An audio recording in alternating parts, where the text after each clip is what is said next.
Hello.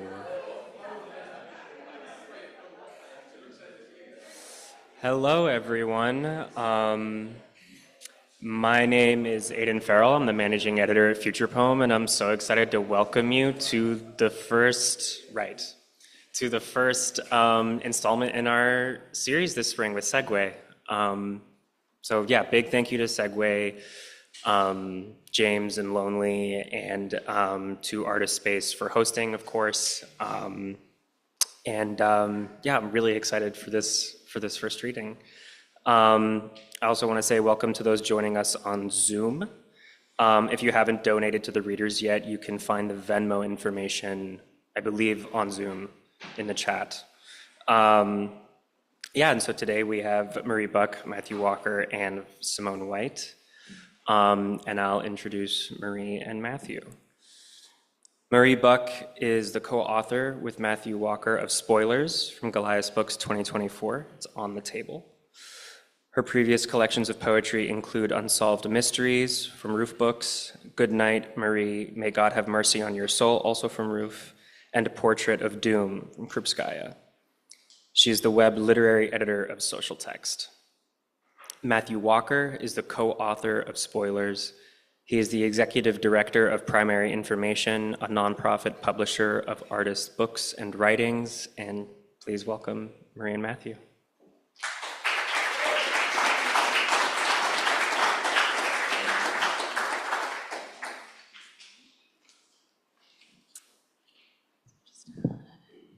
Hi, thank you so much for coming.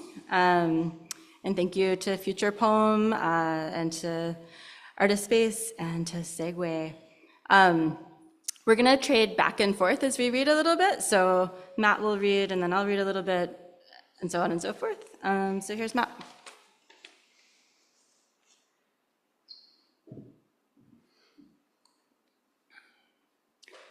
Near the beginning, we talk about movies.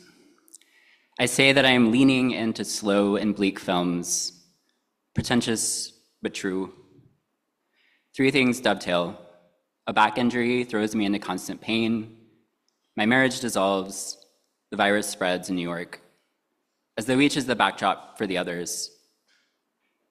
The city shuts down the day I move out of my apartment and into the empty apartment of some friends who have offered it. The new spot, where I'm set up to stay for an indeterminate time, feels somewhere in between a hotel and a movie theater. The living room functions as a screening room, a blank wall painted to receive large-scale projections. My own small cinema. I keep the curtains closed and leave the projector running, a witness to my existence. I live in its glow, continuously filling the space, alternating between active movie screenings and ambient backdrops that I select to make my environment more surreal. On calls with friends and family, I sit in front of the projection wall, YouTube videos of empty beaches pummeled by waves filling the space behind me. I play short films by Hollis Frampton on loop, their tactile abstractions equally absorbing and ignorable. Sometimes, I leave the projector, turning out a cycle of strobing light for hours at a time, violent flashes of white and red, an empty club for me to skulk through.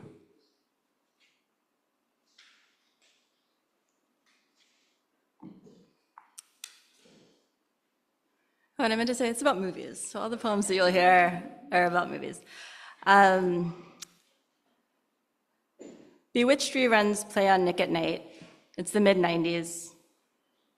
And my mom likes to point out the discrepancy between the two actors who, at different points in time, played Samantha's husband, Darren.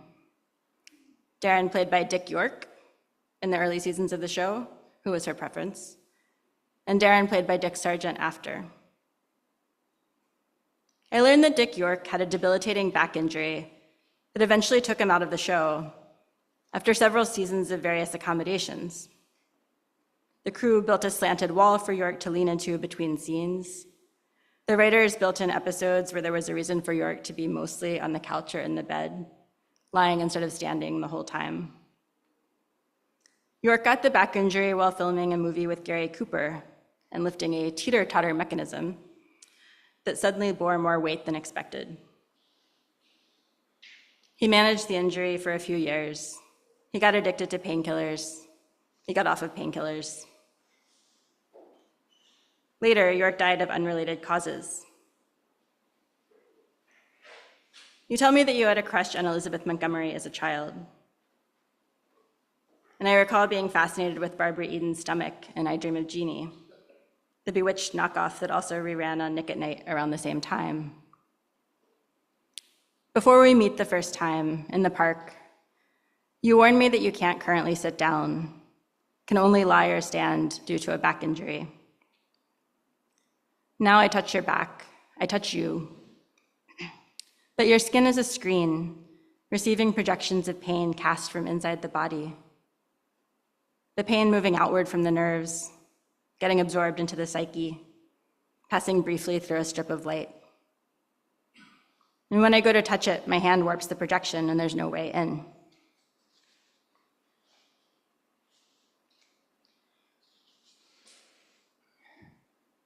I want to cram it all in, every movie deferred in my pre-pandemic life. And in the mood for love, Cha Mo-wan and Su Li-jen live in the same apartment building and become close when they realize that their spouses are having an affair with each other. The platonic relationship evolves into a creative partnership and then into a love that's never acted on.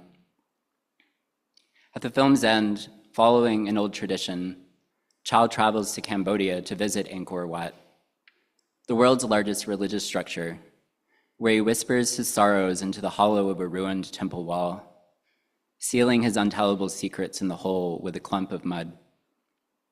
An intangible, empty space where you confess your sorrow, and the point is to bury it outside of your body. The ungraspable projector lights flood the surface of my living room wall. I rent Bela Tar's 7+ hour Shatan Tango, and it takes me from Friday night through Sunday afternoon to complete it. Later, I won't be able to remember what I do between viewing sessions. I'll remember only the feeling of burrowing into the movie's setting. Hungarian village whose inhabitants live in squalor, following the failure of their collective farm. The movie is composed almost entirely of very long shots, many of them static, and some that move at such a glacial pace that they transubstantiate from excruciating to sublime. Outside the bar, a distraught young girl stands in the rain and looks through the window, watching the adults of her town descend into madness. I rent the film from Lincoln Center and have to stream it on a buggy Vimeo app. For a while, the app manages to keep my place in the movie such that I can take breaks and then start back in where I left off. But on my last day of viewing, about 6 hours into the film, I bring up Vimeo to watch the final stretch, and the app instead starts the movie all the way back to the beginning. The site is set up such that there is no way for me to manually return the playback head to the 6-hour mark. And so my only option for returning to the spot where I left off is to hit a button that advances the movie in 10-second intervals. I mash it over and over again, I guess 2,160 times to be exact, determined to complete the film.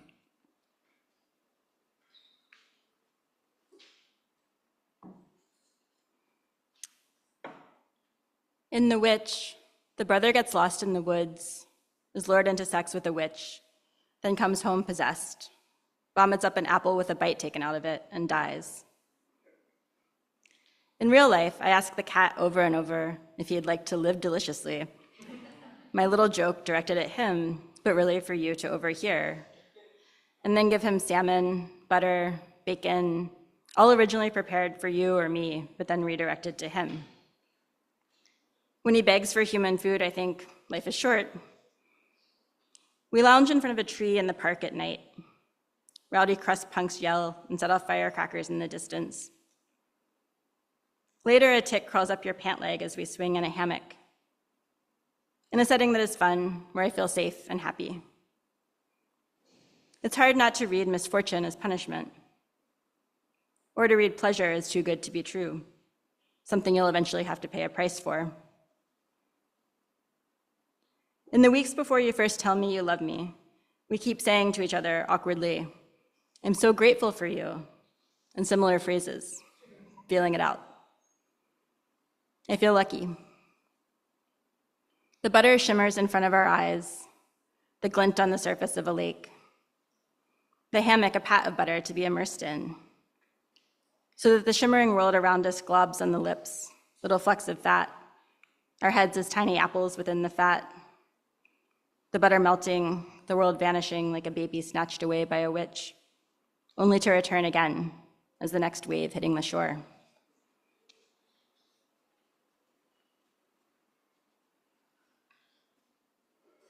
It's February, and I meet Colin in the park, and we eat Pringles and drink Isla Mist. The gray day shifts for a lovely half hour, and washes of sun stream across the snow. In the dog run, a fluffy white dog nips at a small reddish one, and the smaller dog's owners look on without seeming to notice. I tell Colin we marked his birthday by watching a movie he loves about horrific things.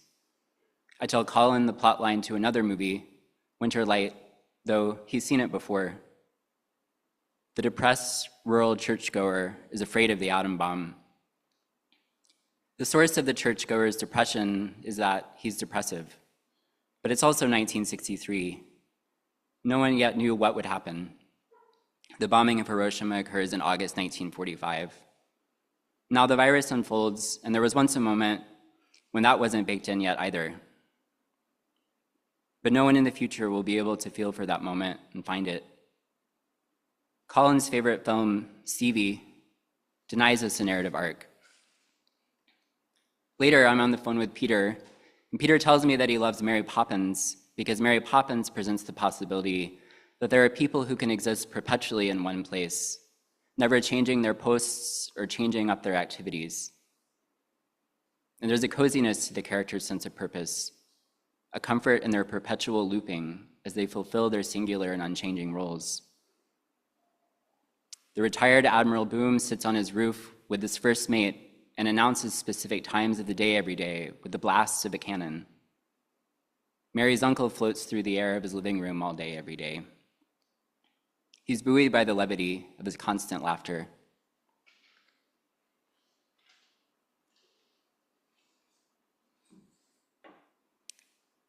We sit outside at a coffee shop, and I explain an old horror movie that I watched.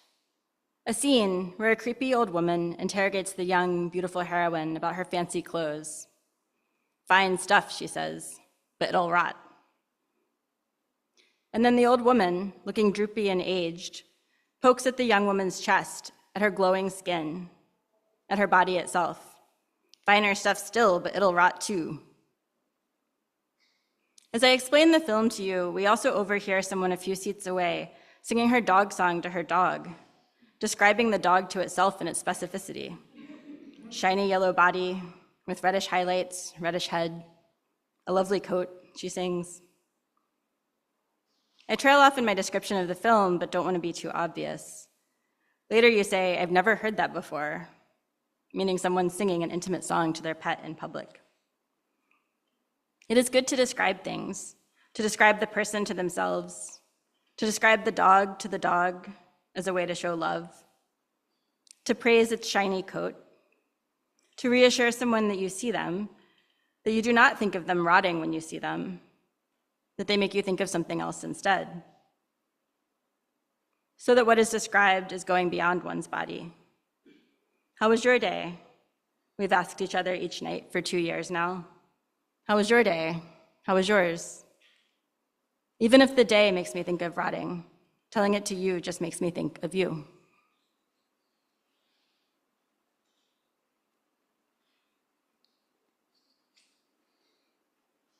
Before sunset is sappy, and yet there's a faint edge of grit to how things play out, enough to make it feel just real enough to be moving.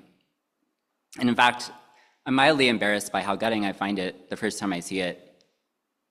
It's like at the beginning of Yvonne Rainer's Journeys from Berlin, 1971. We watch it on Jake and Amy's couch, me keeping an eye after their cats, you slipping in and out of sleep, your head in my lap, relishing the idea of getting away with something, as you put it. meaning falling asleep in a situation where you're supposed to be awake. In Rainer's film's opening voiceover monologue, we hear a young girl speak of a strange occurrence, of getting shivers down her back when she hears a patriotic song at an assembly. She realizes that this is in fact a recurring bodily reaction that she has when she hears stories of bravery or high emotion. But these cascading chills don't come without resistance. She says, "I really fight against them because basically I reject such stories for their contrived nature and unreality. Intense drama is always so removed from my own life that it leaves me with an empty feeling. And what in God's name do these damn shivers mean?" And despite my own resistance, that final sequence of Before Sunset is amongst the most affecting of any movie scene to me in its capture of the feeling of love. The way it's shot through with laughter and chants and sorrow. Antonioni says that he classifies love as a disease, a condition that one must suffer through, a state of being that's inextricably linked to pain and sadness. In my late teens and early 20s, this notion seemed so profound, so completely in line with my limited and undercooked experiences with romance. And I can still empathize with Antonioni and with my teenage self too, though now I'm less skeptical of love and more skeptical of Antonioni's self-serious fatalism. But it's true that falling in love with someone, feeling like you can't live without them, is always undergirded by the inevitability that one day you will indeed be forced to live without that person, or they'll be forced to live without you. Spoiler, whether the love fades, the relationship fails, or the body succumbs to death, the final endpoint of love, whether mutual or unrequited, will always be grief.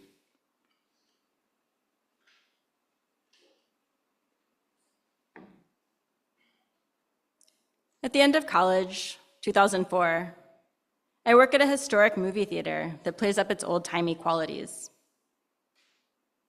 People like to film movies in Charleston because of the historic architecture, and a scene for The Notebook is filmed outside the theater. Ryan Gosling and Rachel McAdams go see a movie there on a double date, and we, the viewers, see them walk in under the marquee and the old-fashioned lights.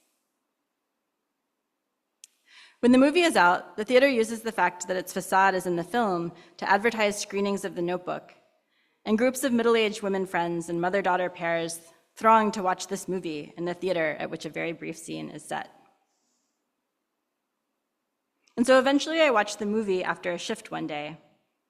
I want to see the theater on the screen while I am inside of it, despite how uncomfortable I am with the gendery sappiness and the crying women who have bought entirely into conventional ideas of love.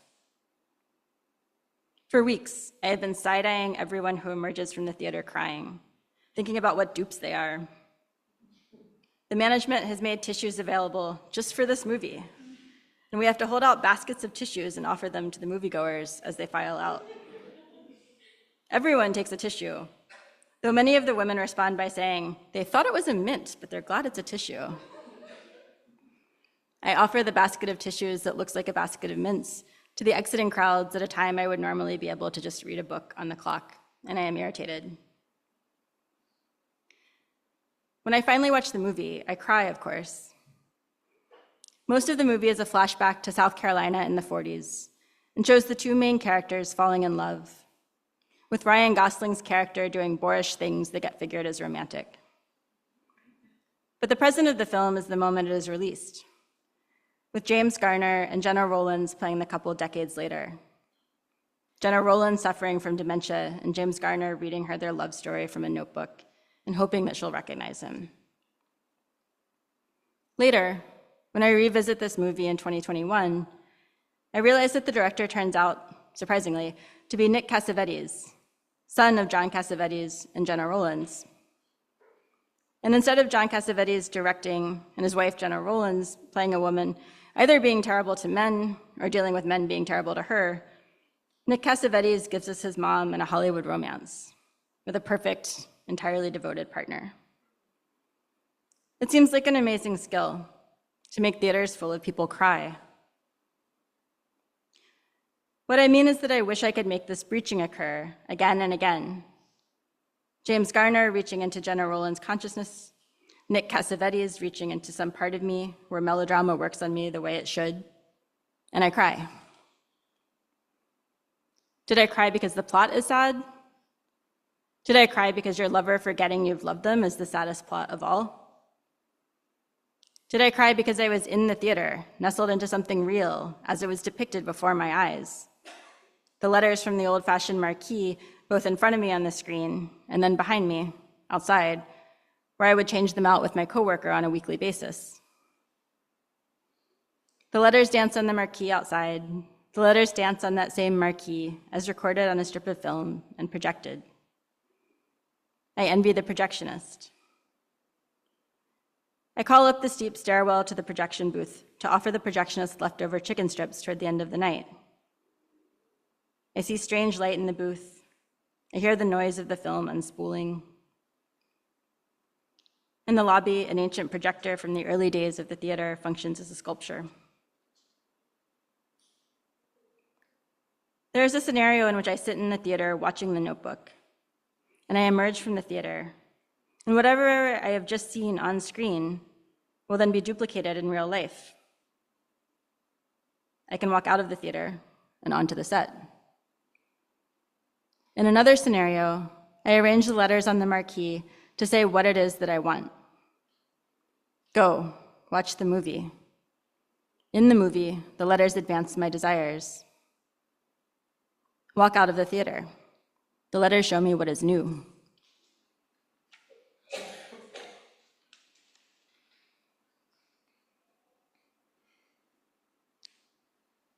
If I could tell you about the tragic finale, I would tell you about how we could have the same confusion that the family in Close-Up has.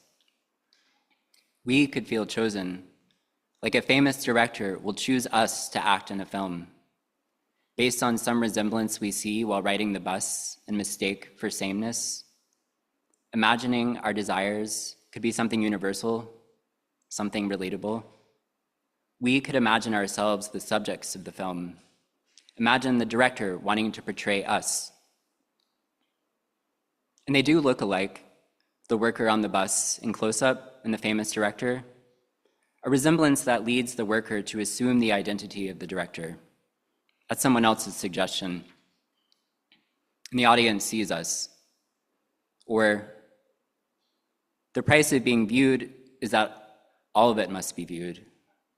Like, we're on a motorcycle and I'm just out of prison because someone mistook me for you and I went with it. Impersonating you because I wish I directed movies. Or maybe you're the one who has tried to pass yourself off as me, the director, and now you grip me by the waist as we weave through traffic. Or both at once, each with a camera, each on a screen as the motorcycle makes its way. Maybe there's a car behind us filming, a third party to bear witness. Maybe in the end, you and I will get to be documented as one shape.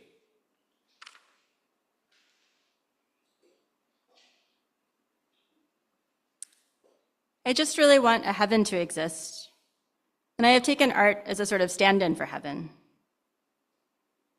My fantasy is that filming something or writing it down can make it last.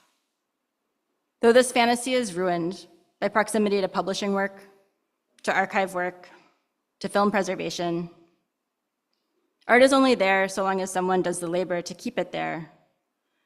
What younger me took as timelessness is really just some parallel Brooklynite's day job with its frustrations and its pleasures. There's a Twitter thread about stray cats taken in, cats who now live pampered lives. And some corny person references their majestic cat, Link, and posts a picture of him before he crossed the Rainbow Bridge. And I resent this phrasing for its simultaneous silliness and comforting quality. I can't escape wanting to think of death that way. And I am irritated by my identification with this internet goofball posting about her cat. I text Matt a picture of us with my cat Radish, our bare legs intertwined on the couch with Radish. We're all lines of human fur, human legs and fur stacked atop one another. Hi, Matt.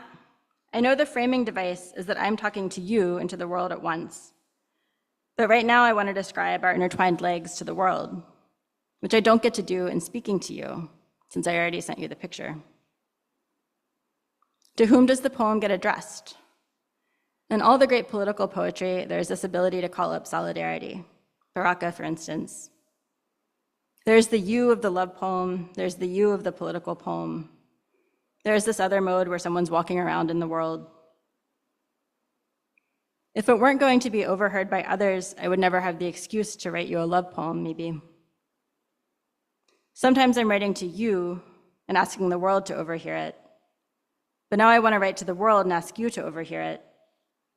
To give myself a reason to explain that Radish is the cat, that our legs were intertwined, that I associate this little scene with comfort and the opposite of death.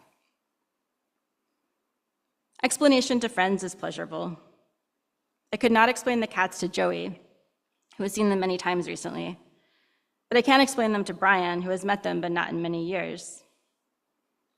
I remember Brian at my place on Edsel Ford Freeway after a protest, sitting in my dining room at this magnificently large kitchen table I had, drinking, I think, Red Stripe. Anyway, the cats were there too.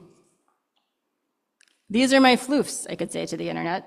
I could reply to the Rainbow Bridge girl. I could celebrate Radish and Hannah's gotchaversary and their catitude. I hate these people and their need for comfort and cutesiness. As though I'm going to get something else from Ponlevé's ocean documentaries. In the octopus drops and writhes. Somehow high in a tree, dropping down from the tree. Now gliding over a skull that sits on the ocean floor. And then another shot, gliding over a different ocean skull. In my favorite childhood book, Island of the Blue Dolphins, the narrator kills an octopus and eats it. A devilfish, she calls it. I tried to figure out the other day why, as a child, I had been so attracted to survival books and movies. I remember sitting in the dining room at the computer, trying to write my own, attempting to write a scene of anguish at washing up on the shore, and realizing everyone else on the boat had died, and knowing I wasn't getting the scene right, that I didn't know how to render the narrator's anguish, and then move on to the lonesome surviving, which was my real point of interest. The survivalist fantasy is, I guess, a fantasy of not being witnessed, of receding into the world, which is the opposite of my current fantasy. Currently, the cat is doing an attention-seeking behavior, i.e., chewing up a bunch of paper that I left on my table. Maybe I should print this out and let him destroy this record of his own existence. He and I can each direct an attention-seeking behavior at one another, me writing him a poem and him destroying it. Or I can read to him the article that my ex, who he no longer knows but who once adopted him just as much as I did, published today. And then I would note that cats are incapable of knowing someone via authorship. The joke is that the cat doesn't understand language. Do I love the cat because he bears witness to me, or because I bear witness to him? And if the former, does it mean that I need someone to know me only in my non-language parts? Singing to him and knowing it's only noise, being a body to warm against, sleeping, using the toilet, cooking food, entering and leaving the house, these motions as my only traits. He slinks through the background during my therapy session. The therapist focused presumably on my words, and the cat focused only on my body. Someone online notes that their cat was rescued a day before a scheduled euthanasia. The octopus secretes its ink with its eye closed, Ponlevé's subtitles tell us. Its eye, when opened, resembles the human eye. Matt, on my birthday, you made me a mix, entitled it Marie B., Never Grow Old, then whispered in my ear that I could, of course, grow old. And I wondered if you'd originally titled it Marie B., Never Die, but had found that too morose. And now I'll address the universe again. Please record us many times over. Document us like the octopus.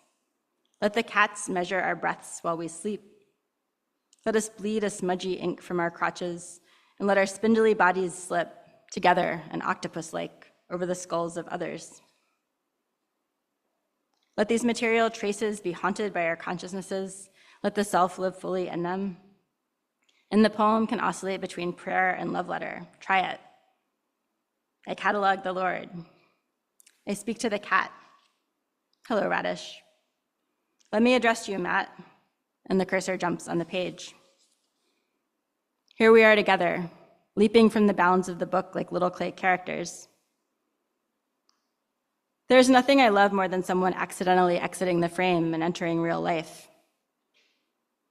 When I begin to fall asleep during a movie, you tell me, I make strange little grabbing motions with my hand, so that I'm suddenly gripping your leg or your hand in little pulses. And then you know that I've missed some of the movie.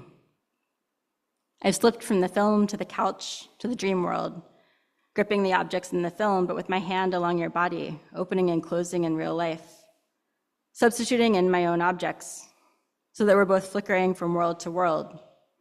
The real world is the skull and the seafloor, and us gliding over it. Okay, thank you.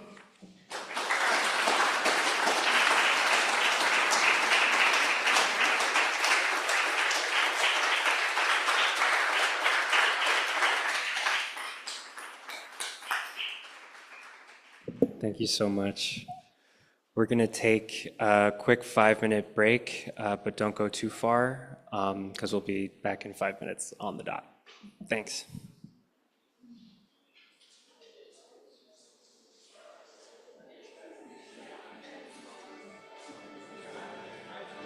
Look at the boxes over here, ladies.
Help you pick out your clothes before we go out.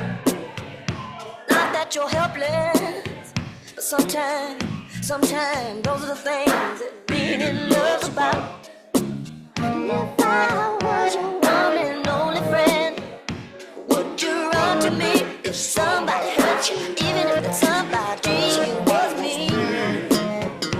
Yeah. Sometimes I trip on how happy we could be. Please.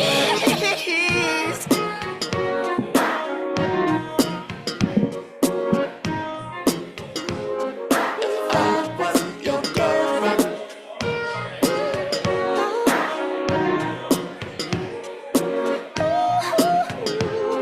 if I was your girlfriend, would you let me wash your hair? Could I make you breakfast sometime? Well, then could we just hang out? I mean, could we go to a movie? Could we ride together?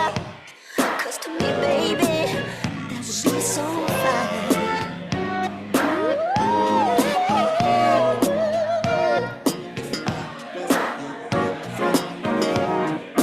Baby, can I dress you? I mean, help you pick out your clothes before we go out. Listen, girl, I ain't saying you're helpless, but sometimes, those are the things that being love's about. Sugar, do you know what I'm saying to you this evening? Maybe you think I'm being a little self-centered, but I say I want you all of the things you are to me. Surely you can see. Is it really necessary for me to go out of the room just because you want to undress? We don't have to make children to make love. We don't have to make love, it's an orgasm. Your body is what I'm all about. Can you see? I'll show you. Why not? You can do it because I'm your friend. I do it for you. Of course I'd undress in front of you. And when I'm naked, what shall I do? How can I make you see that it's cool? Can't you just trust me? If I was your girlfriend, you could. Oh yeah, I think so. Listen, for you naked, I will dance a ballet. Would that get you off? Tell me what will. If I was your girlfriend, would you tell me? Would you let me sit naked then? Would you let me give you a bath? Would you let me tickle you so hard you'd laugh and laugh?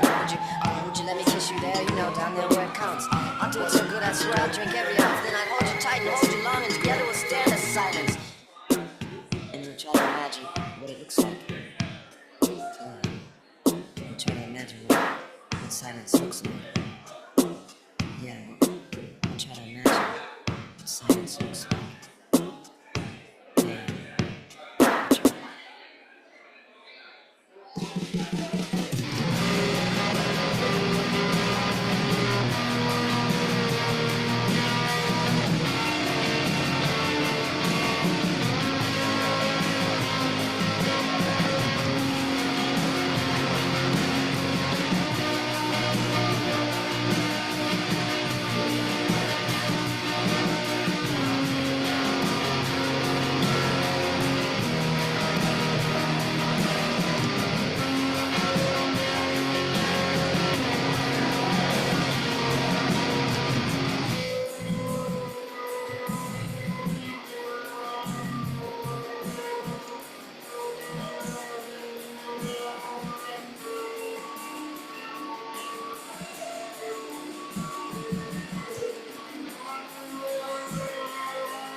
We're going to get started again in just a minute or so.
Welcome back. Hi, I'm Dan Macklin from Future Poem. And thank you again to Matt and Marie for their wonderful reading. I have the honor to introduce our next reader, Simone White. It seems fitting that Simone is one of the readers kicking off Future Poem's portion of this year's Segue reading series. Future Poem published Simone White's visionary book of Being Dispersed, now in multiple printings, in 2016, and it remains one of the most beloved and sought-after books in our catalog. And in 2017, White's Poetic Series 4 was included in the Speech Acts exhibition catalog, which Future Poem co-published with the Institute of Contemporary Art at University of Pennsylvania. White's recent tour de force, or On Being the Other Woman, published by Duke University Press, manages to construct a rich and complex poetic landscape from what are normally thought of as highly distinct categories of writing. What reads in moments as an experimental autobiography, one that touches on sexual relationships, love, motherhood, also seamlessly interlaces reflections on diverse subjects like trap music, performance art, poetics, class, and academic labor. As a reader, the accrual of these seemingly dissonant modes and vocabularies sneaks up on you in ways that you simply cannot anticipate, into a whole greater than the sum of its parts, like that unexpected wave while body surfing nearly kicks you under or knocks you sideways. You can see this in the turn of her phrase, quote, "This feeling I have stumbled upon a nameless register of social life riven by the human power to withdraw care." Or in the way she transforms her own reflections about her artistic life into an intimate moment that simultaneously also asks us, her readers, to reflect on our previous assumptions about and relationship with her writing. Quote, "If I am writing a script, it is a script for performance of the intellectual status of the art professional. If it is an epistle, it travels no distance because of the way you are with me and yet are not of this world." These poems often shock you out of the awe and admiration that you feel for White's poetic compositions with sudden pivots toward radical clarity. As in a section focusing on the 808 kick sound and the iconic American trap producer Mike Will, which itself seems to take up the 808 in its metrics. Quote, "These tiny tones race up out the wave as genre/kind identity. Mike Will can shatter the bind between the 808 and the hi-hat. It's part of his genius so that we tingle with difference in mattering." I keep coming back to the fact that White makes the powerful choice, as Andrew J. Smith notes in his Poetry Project review, to begin the title of her book with an or. This or is so revealing and signifies so much. It tells the title slant, so to speak. It feels like a thread that connects this book with White's previous writing and critical work, as if we were entering into a conversation midstream, like the track on the record which fades in almost like it has already been playing long before you joined into it. Simone White is a poet and critic whose books include Warring, forthcoming, or On Being the Other Woman, Dear Angel of Death, and Of Being Dispersed. She teaches in the English department at University of Pennsylvania, where she also serves as associate faculty director at Kelly's Writers House, and at the MFA program at Bard's Milton Avery Graduate School of the Arts. Please welcome Simone White.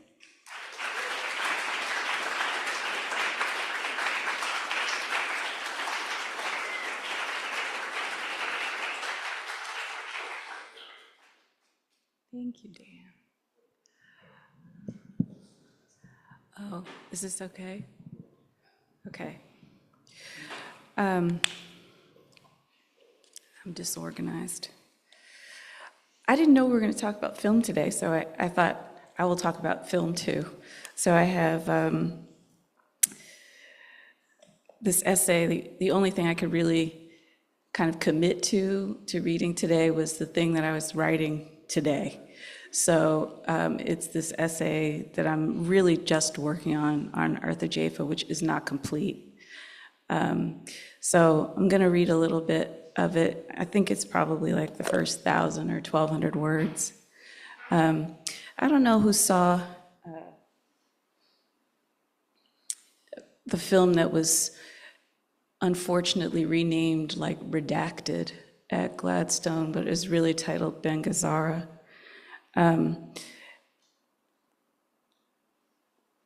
AJ sent me the film so that we could have a conversation, and I was on the Amtrak watching the film, I didn't get any like commentary about what it was gonna be. And so I was like on the Amtrak, and it was just like this bloody, if you've seen it, it's the sort of massacre scene in Taxi Driver, but with Black characters. And I actually think it's the best thing I've seen in many years. But I was like floored. And so I'm now trying to write something about it. But there's also a poem that was the first thing I was able to write about it, and I'll get there, I hope. So it's called Arthur Jafa, Someone Said. There is a 20-second stretch of Arthur Jafa's Love is the Message is Death, in which Teach Me How to Dougie, the 2010 mega hit by Cali Swag District, interrupts the 7-minute, 25-second film's dominant soundtrack, Kanye West's Ultralight Beam. In a sequence of 4 images, famous and anonymous Black folk variously, quote, put their arms out front and lean side to side, end quote, to hit the trans-historical Dougie. Into the audiovisual gap between Kanye and Kanye, arguably the most problematical famous nigger in global popular culture who is not dead or in federal prison. Jafa inserts as a primary gesture a clip of Chris Brown, one widely available on the internet, engaged in an apotheotic instance of Dougie in an Atlanta club, while dozens of onlookers record his impromptu performance with their cell phones. The Dougie effects slithering movement, combining a few foundational elements of street dance. The dancer rolls his extended arms, this is its difference, popping and locking his shoulders and torso from side to side in time to the music, getting low, allowing weight to fall on the inner foot so that his knees roll toward one another. Perhaps, like Brown, he runs his hand over his head or body to assert his personal style. Chris Brown, having virally beat the shit out of Rihanna in 2009 and acted out pretty regularly since, is arguably the second most problematical famous nigger in contemporary Black music. He is, too, a gifted dancer, and let's let Marvin Gaye say it, a gorgeous hunk of man. At no point during the interval from approximately 2:17 to 2:28, or as others have noted at any point in Love is the Message, does Jafa allow any lag to develop between images. The sequence manufactures an image of Black smooth. There's a quote from the song, "They be like smooth. What? Teach me how to Dougie." You know why? Because all the girls love me. Chris Brown, cut. 2 Black male 50s entertainers make similar movements and shapes with their bodies, cut. 2 sequined Black ladies in sync make slightly less fluid movements with their bodies, cut. A grandma and a little boy who looks to be around 10 make slightly less fluid movements with their bodies, cut. And then the song stops. In the absence of the music, the medium of all Black media, this woman and her voice appear. You might be able to recall it. With flawless comic timing, both physical and enunciative, she pops her eyes wide to indicate a character shift in her narrative of local catastrophe to the off-camera TV reporter. She ventriloquizes an organizing intelligence of the artist and the film. The building is on fire. If everyone And by everyone, I mean whoever contributes statements to the expanding discursive field around Jaffa, most importantly, Jaffa himself, agrees that Love is the Message deals with the entanglement of absolute joy and absolute pain. That's a quote from Fred Moten. It conditions Blackness as a form of life and thought. It is definitely not a settled thing within Black metaphysical and artistic circles that Blackness cannot exist without terror, including intra-Black terror. Jaffa is repeatedly quoted in the press saying some version of, "I don't do uplift, I'm an undertaker. I am the one who collects the dead body for display and ritual disposal. I do what others will not deign to do or what produces terror in others." One of the reasons I find this brother so interesting is the whiff of shit he stirs up in powerful circles of Black criticism as a result of the rub, not to say friction, between the commercial art world and the intellectual institutionalization of Black studies imminent in his practice. That is, the way Jaffa's work is knowing about a certain totally contemporary traffic in Black thought as objects.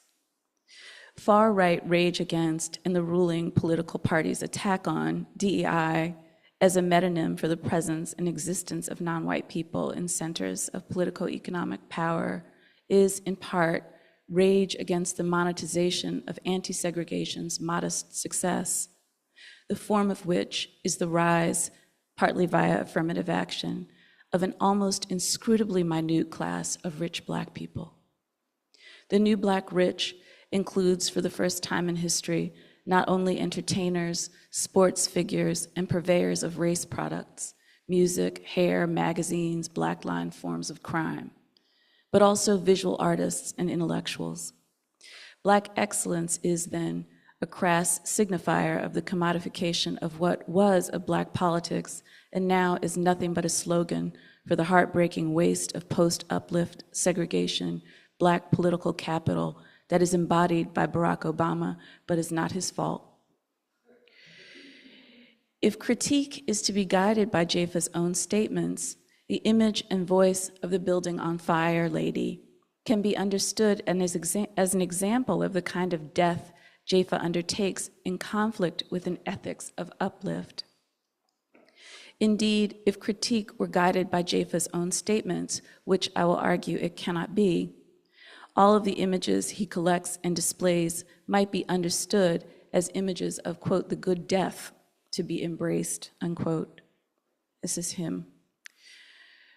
To the central conundrum of Black being, the double bind of our ontological existence, lies in the fact that common misery both defines and limits who we are, such that our efforts to eliminate those forces which constrain also functions to dissipate much of what gives us our specificity, our uniqueness, our flavor, and that by destroying the binds that define, we will cease to be.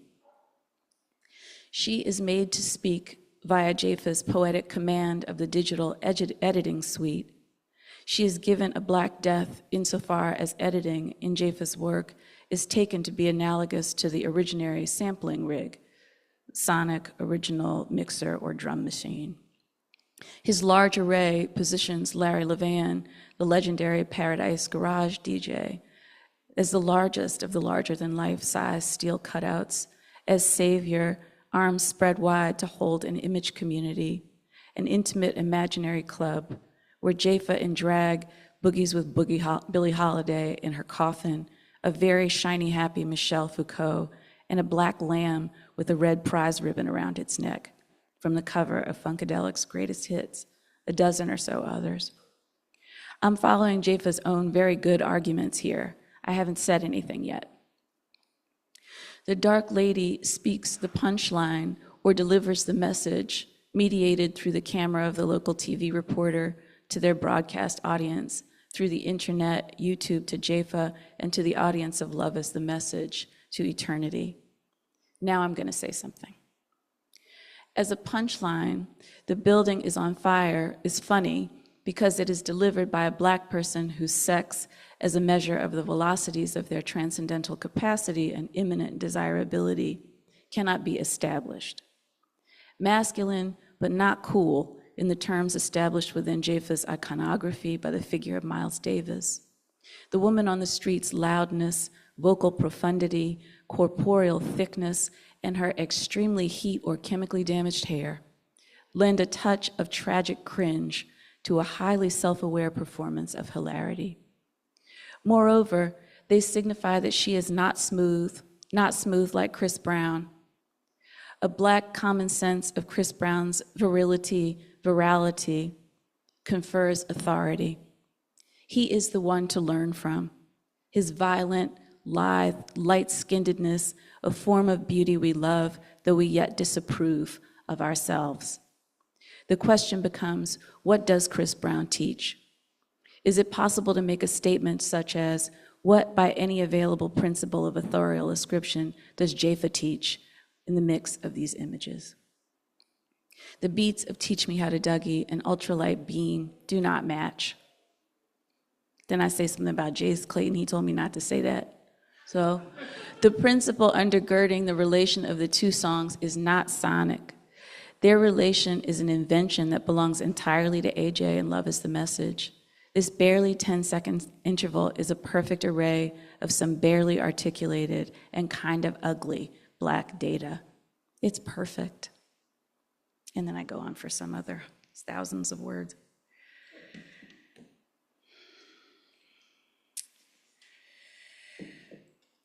I'm going to read a psalm because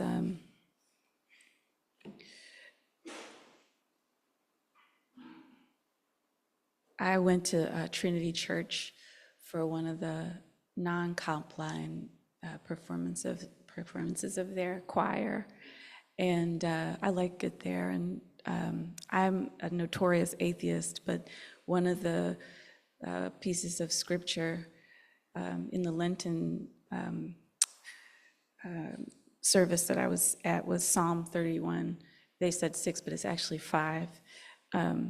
So I'm going to read Psalm 31 because it was just so beautiful and so apt, because sometimes it's just not clear why we're writing poetry at all.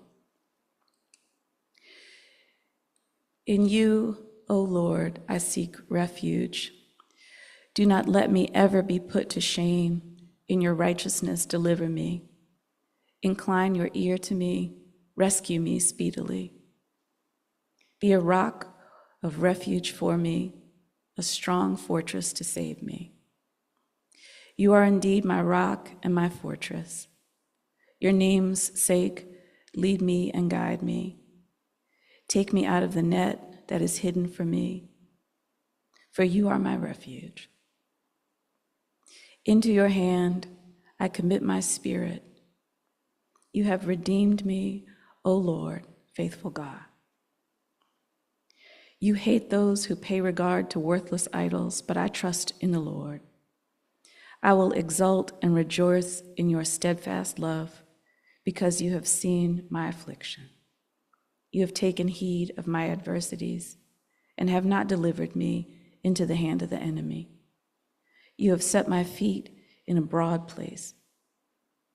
Be gracious to me, O Lord, for I am in distress. My eye wastes away from grief, my soul and body also. For my life is spent with sorrow, and my years with sighing. My strength fails because of my misery, and my bones waste away. I am the scorn of all my adversaries, a horror to my neighbors, an object of dread to my acquaintances. Those who see me in the street flee from me. I have passed out of mind like one who is dead. I have become like a broken vessel. For I hear the whispering of many, terror all around, as they scheme together against me as they plot to take my life. But I trust in you, O Lord. I say, you are my God. My times are in your hand. Deliver me from the hand of my enemies and persecutors. Let your face shine upon your servant. Save me in your steadfast love. Do not let me be put to shame, O Lord, for I call on you. Let the wicked be put to shame. Let them go dumbfounded to show. Let the lying lips be stilled that speak insolently against the righteous with pride and contempt.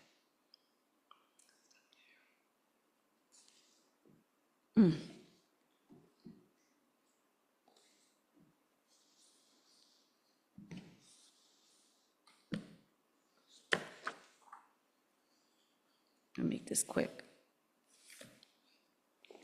Hand-to-hand pass. One of the Williams motions in limine recounts the hand-to-hand pass of several Percocet, which brings to mind the word for activities I do, roughly grouped by the goal of my son's thriving, caregiving. This misnaming contributes to a disgusting fiction regarding the activity of mothers who live outside the couple form, the white couple. The hand-to-hand pass between the accused and the agent of the police, friend, associate, co-defendant, Williams cannot help but touch, since normally there would be such casual touching, scrubbed of any trace of the improper, that is, open touching between the accused that would not be ascribed to perverse forms of economic or sexual play. They mimic the handshake that has no name. While the palms touch and digits suggestively link, so movement of the hands of each does occur. Also, the chest or trunk can be perceived to shake or vibrate, but this tremor is calibrated to the degree of intimacy. The beating heart of each person and its cradle of bones is not part of the choreography. It is possible to refuse another's further invasion, the drugs or note passing into his hand involuntarily upon the slide of knowing who he is.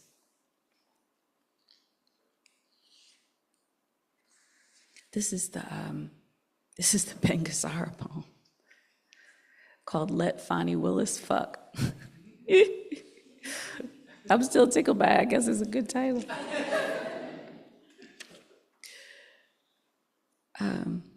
I recently clocked in to interview a very famous person at not even half the worth of my time, given the need to corral precursively the completely wild feeling inside my head. Over and over, he would insert just before the predicate noun he chose to describe were in fact indescribable riddles, irreducible forms of trouble, violent confrontations between the inside and outside of a given living host. What he has done is eliminate a reductive grammar from the realm of pictures. It is his achievement. It is not emotional, not like what I do.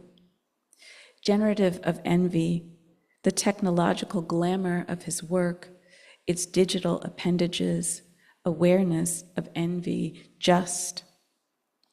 Printing, for example, the edit suite that has to be consulted along with several of the world's great technicians of pictures in order to isolate what he sees as possibility. To learn that the machines cannot make it possible then, just. Returning to performers who breathe hair straightening or white silk blouses, mannered yet penis-bound femininity, this floral threat. He understands surely is against minimalism or reduction as a poetic principle. It is excess, even excessive. Hey, look, it's only genius. It's only, say no one else can steal the way I steal. It's nigger sleight of hand. The curator thinks it's historical. We'll let him have it. I think I'm sick of hearing about that man's international power. The way his name arrives in conversation, a fire blanket unfurls between Roman columns. I am petty like that. This thing I am paid to preview is so beautiful, it causes wincing and cowering in my attention. Let me say I hesitate to approach the broken, or what I called wild state of the plaintiff, this thing found.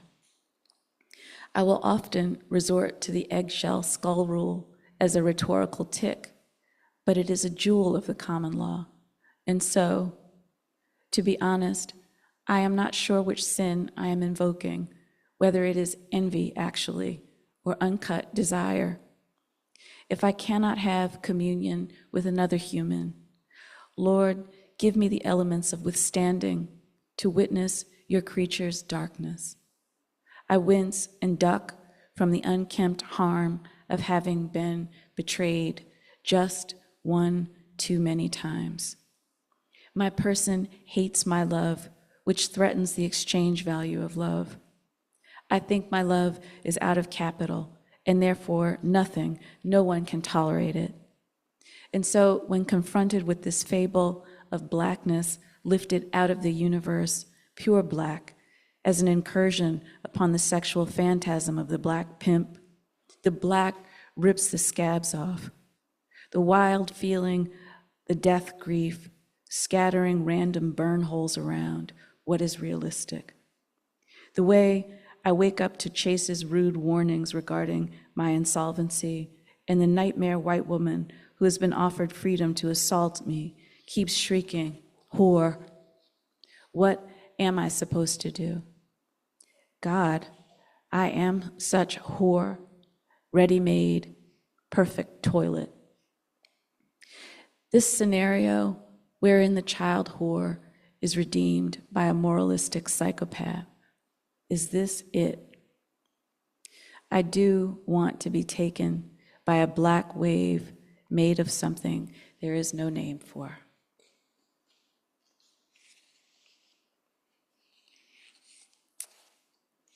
The politics of heartbreak.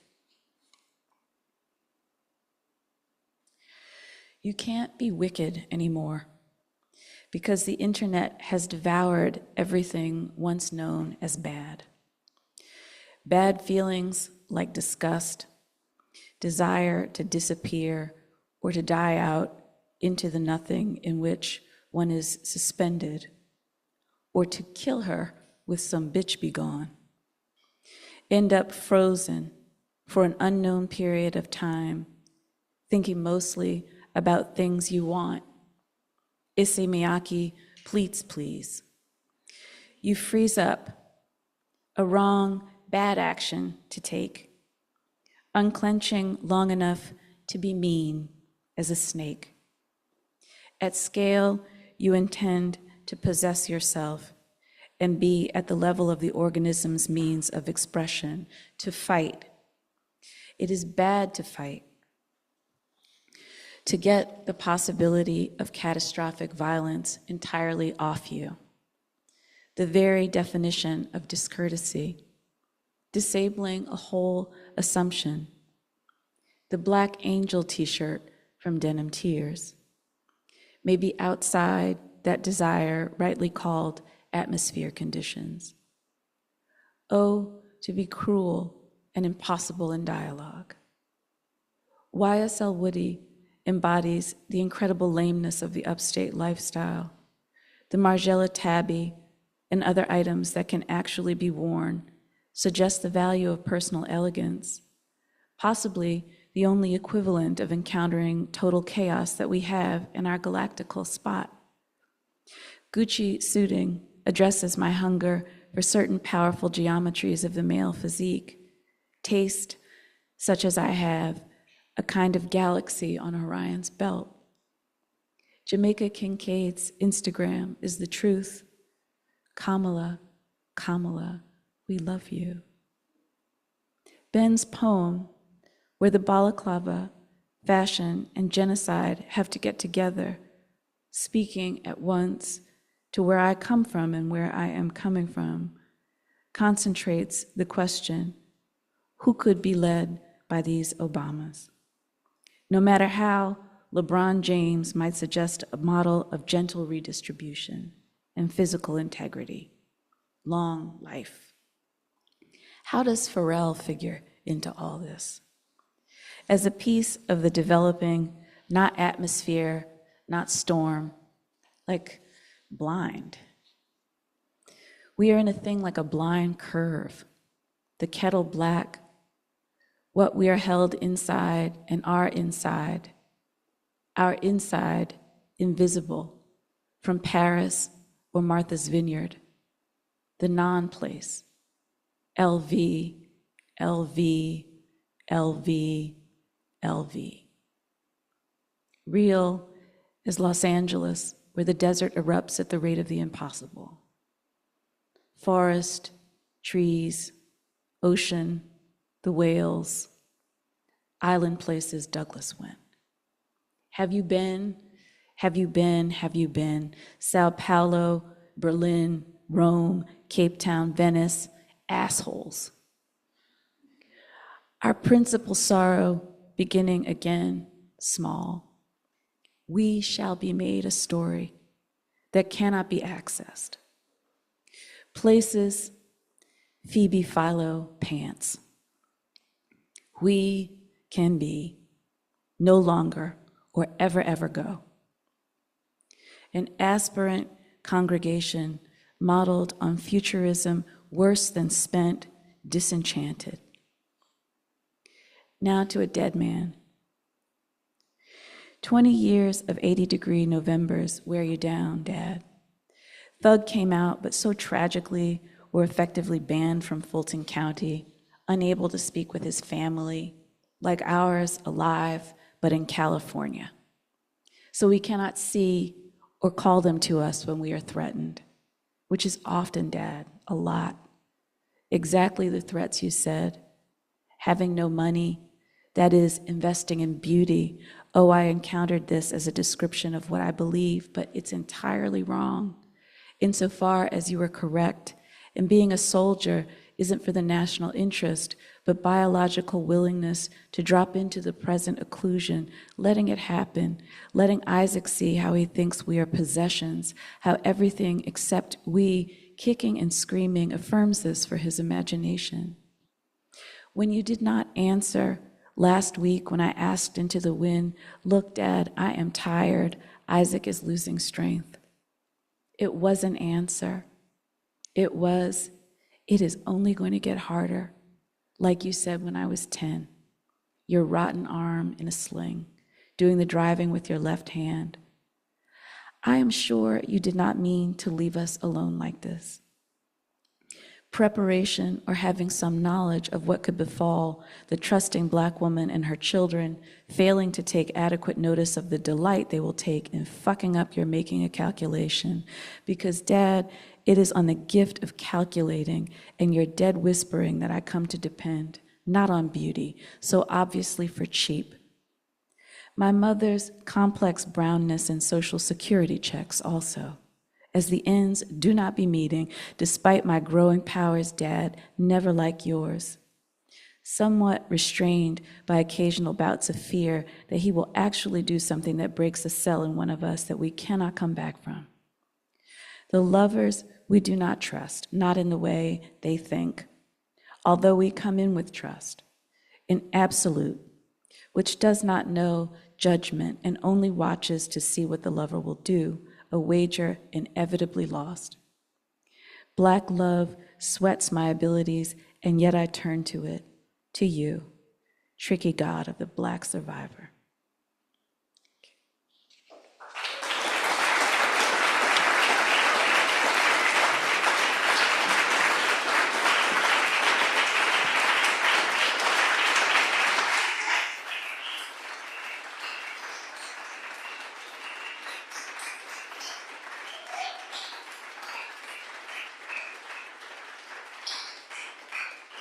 Thank you, Simone. That was amazing. Check us out next week for Ronaldo V. Wilson and Isabel Sorbal Campos. So come back. They're amazing. It's going to be continuing on this amazing journey. So thanks.